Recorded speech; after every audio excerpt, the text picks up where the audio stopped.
A paz do Senhor, que vos fala aqui é o pastor Sandoval da cidade de Curitiba, Paraná.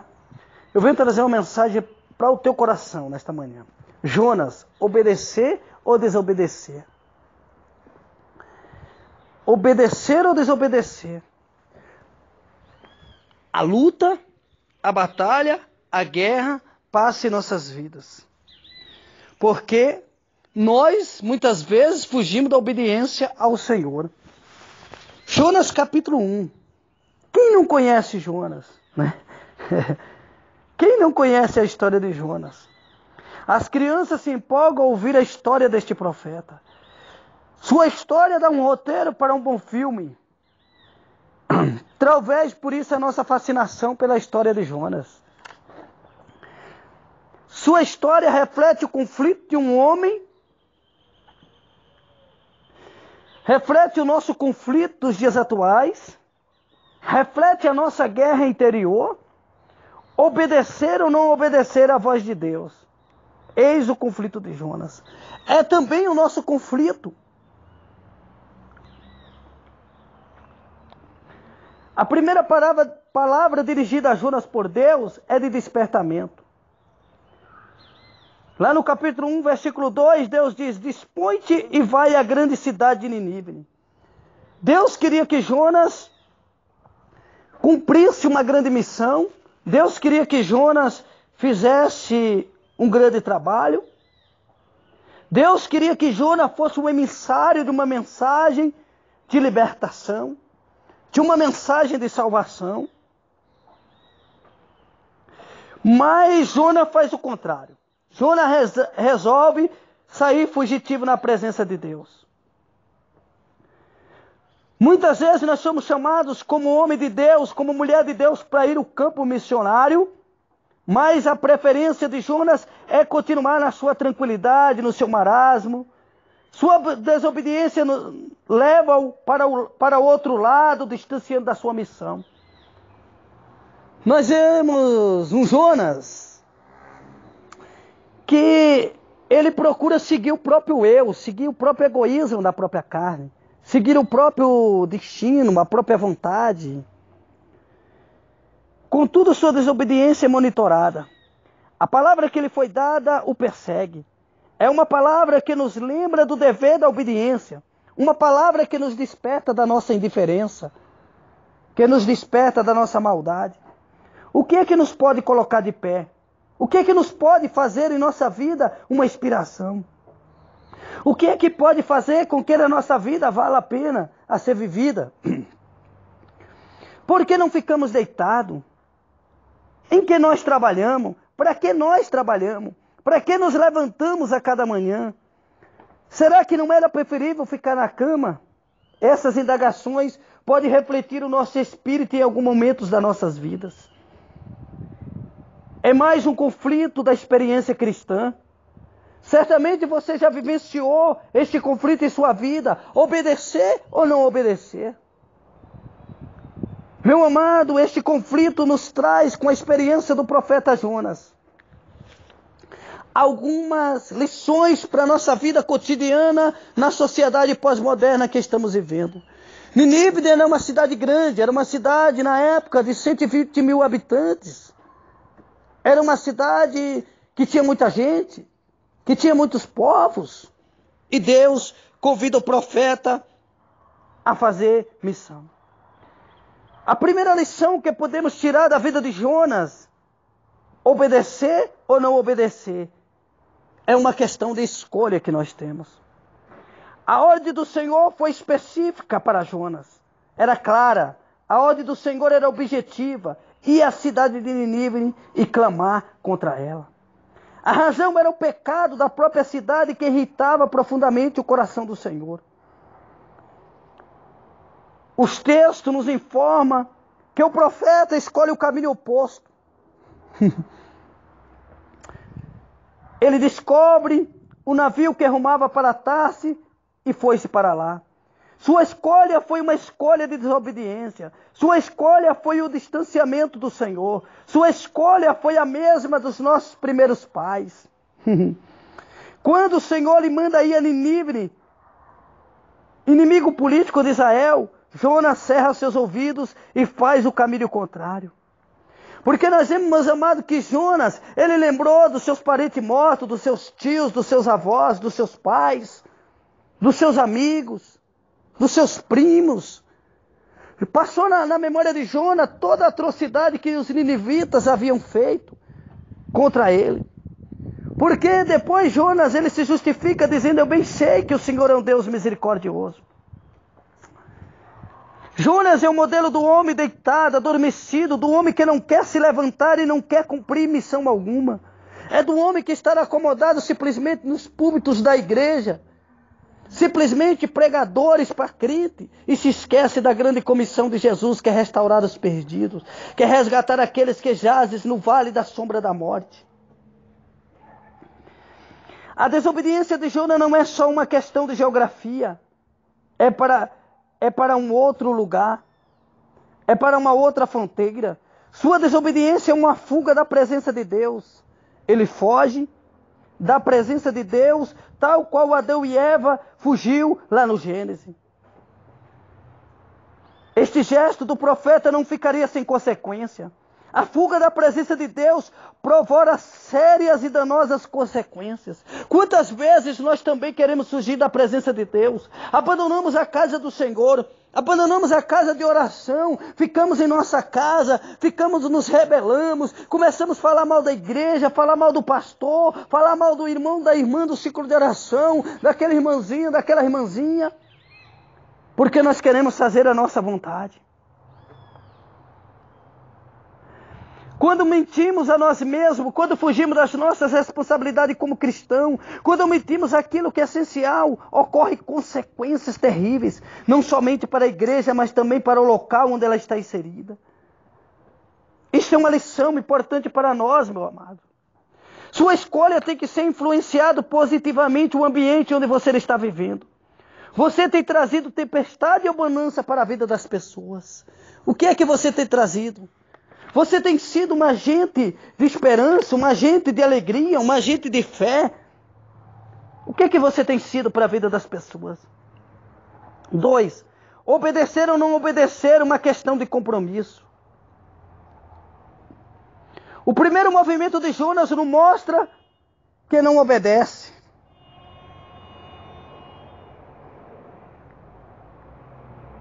O segundo movimento mostra um Jonas obediente. Contudo, nos dois movimentos o profeta fracassa. Não há um Jonas bem-sucedido. Se observamos o livro todo, ele nunca acerta. Ele não é um modelo a ser seguido. Sua obediência tem a ver com a sua falta de compromisso.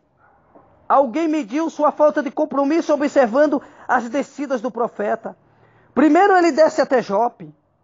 Depois ele desce o porão do navio que o levava para Tarse. Mais tarde ele desce até as profundezas do mar.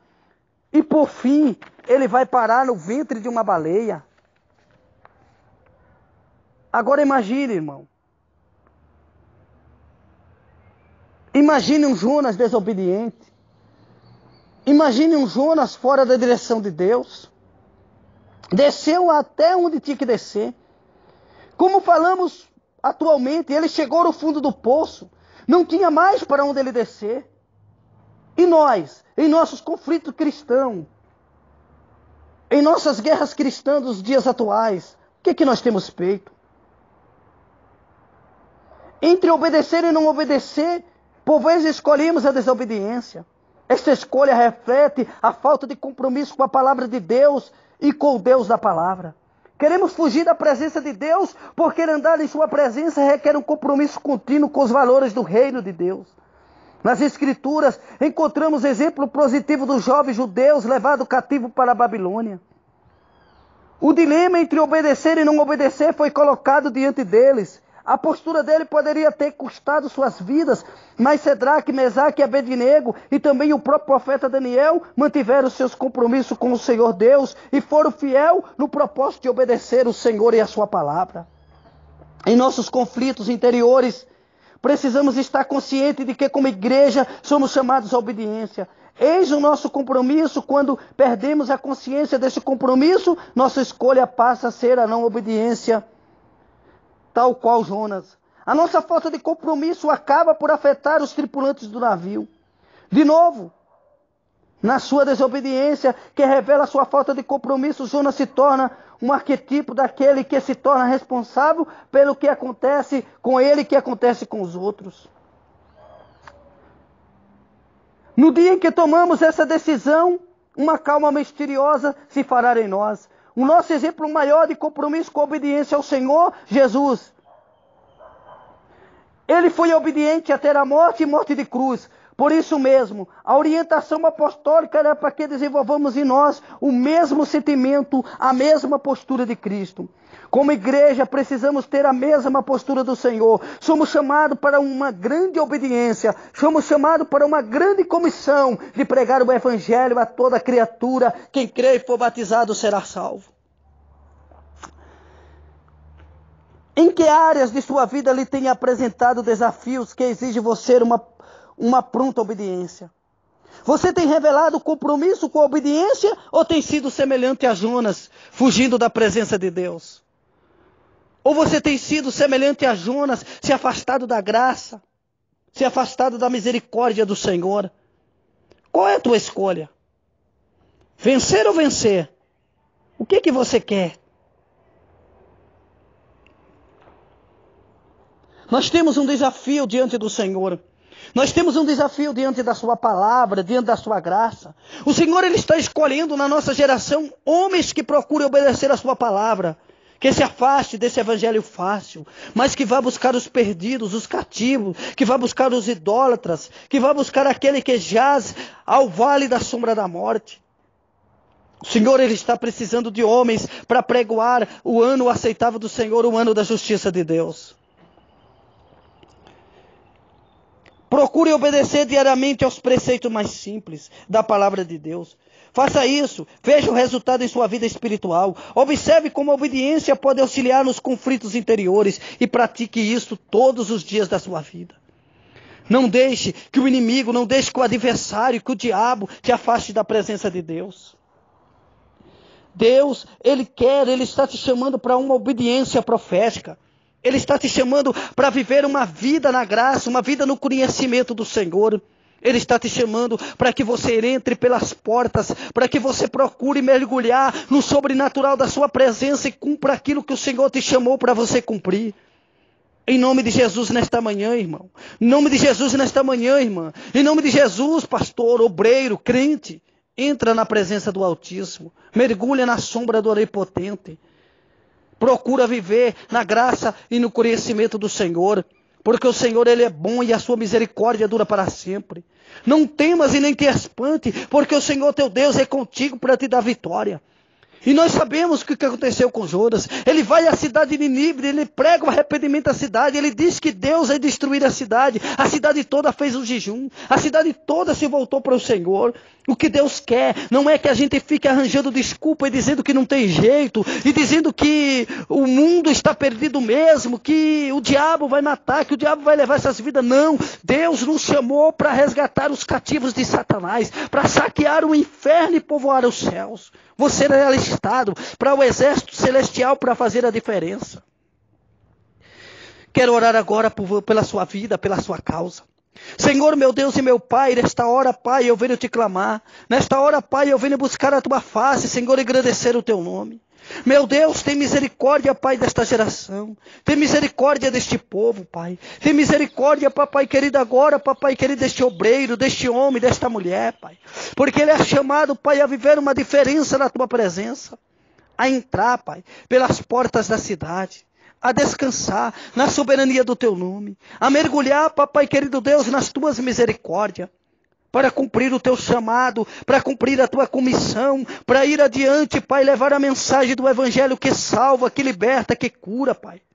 Aviva nesta manhã, Pai, os teus filhos. Meu Deus, tira o teu povo da inércia, do sono da indolência, Pai.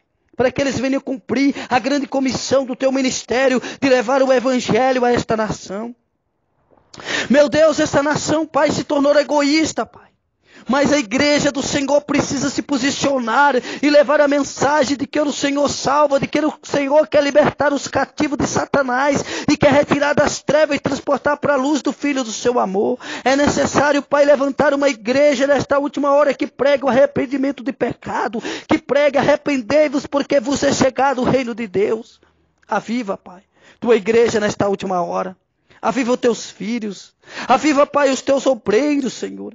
Aviva, Pai, esta igreja, Pai, que precisa das tuas mãos potentes. Pelo teu sacrifício do teu filho na cruz do Calvário, Pai, da vitória agora. Fortalece essa irmã, este irmão, Pai. Fortalece esse crente na tua presença, para que eles vão pelas vilas, pelos valados, pelos pés de serras, pelas favelas, Pai, pelas esquinas da sarjeta, pelos palácios, Senhor. Que eles vão, Papai querido Deus, às lojas, aos comércios, às padarias, aos açougues. Que eles vão, Papai querido, às lojas chiques, às lojas pobres. E levem, Pai, a mensagem que só Jesus Cristo é o Senhor. Que leve a mensagem que todo joelho se dobrará diante do Senhor. Nesta manhã, Pai, nós precisamos da tua misericórdia, precisamos da tua graça, Pai, para que esta nação venha pregar o evangelho a toda criatura. Tem misericórdia de nós nesta manhã, Pai. Tem misericórdia desta nação. Salva esta nação. Abençoa esta nação. Meu Deus, abençoa em especial os teus levitas, os teus obreiros, Pai. Não deixe, Pai, que o teu povo pereça. Não deixe que essa nação pereça. Salva esta nação. Entra com misericórdia nesta nação. Meu Deus, tem misericórdia de nós neste lugar em nome de Jesus, Pai. E abençoa, Pai, esses obreiros. Abençoa este povo agora, pelo poder da sua graça, em nome do Pai, do Filho e do Espírito Santo.